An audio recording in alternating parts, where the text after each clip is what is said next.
தலைப்பு: மண்புழு உரம், உங்கள் வீட்டில் இயற்கை தங்கம்.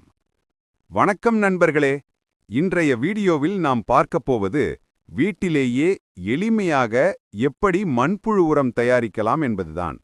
இது உங்கள் தோட்டத்துக்கும் பண்ணைக்கும் ஒரு பொக்கிஷம். மண்புழு உரம் என்ன? மண்புழுக்கள் உணவு கழிவுகளை, பசி சாணத்தை, உலர்ந்த இலைகளை மென்று செரிமானித்து அதிக சத்துள்ள மண்ணாக்கும். அதுவே நாம் சொல்லும் வெர்மிகாம்போஸ்ட். தயாரிக்க தேவையான பொருட்கள்: பசிசாணம், காய்கறி மற்றும் பழக்கழிவுகள், கிழிந்த காகிதம் அல்லது நியூஸ் பேப்பர், ஒரு பிளாஸ்டிக் டப்பா அல்லது வெர்மிபெட் மற்றும் முக்கியம் மண்புழுக்கள்.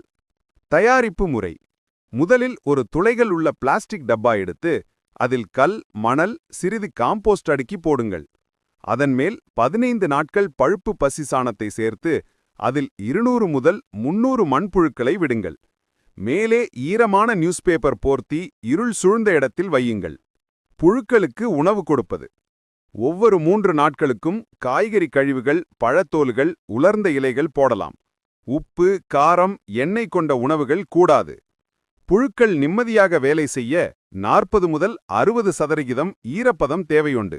அதனால் அவ்வப்போது லேசான நீர் தெளிக்கவும். 45 முதல் 60 நாட்களில் டப்பா திறந்தவுடன் நீங்கள் பார்க்கப் போவது ஒரு கருப்பாக மண்பாசனையுடன் இருக்கும் மண். அதுவே மண்புழு உரம். உங்கள் தாவரங்கள் இதை பெற்றால் வேகமாக, ஆரோக்கியமாக வளர்கிறது. நன்மைகள்: மண் வளம் அதிகரிக்கும், நீர் சத்து தாங்கும் திறன் உயரும், பூச்சி தாக்குதல் குறையும். மொத்தத்தில் உங்கள் தோட்டம் இயற்கையாக பச்சை பசேல். நண்பர்களே, வீட்டிலேயே உரம் தயாரிப்பது இதைவிட எளிதல்ல. நீங்கள் தொடங்குகிறீர்களானால் இன்றுதான் சரியான நாள். இருளில் ஒரு ஒளி, மனதிலிருந்து கதைகள். வீடியோ பிடித்திருந்தால் லைக், கமெண்ட் அண்ட் சப்ஸ்கிரைப் செய்ய மறக்காதீர்கள். உங்கள் ஆதரவே எங்களுக்கு ஒளி.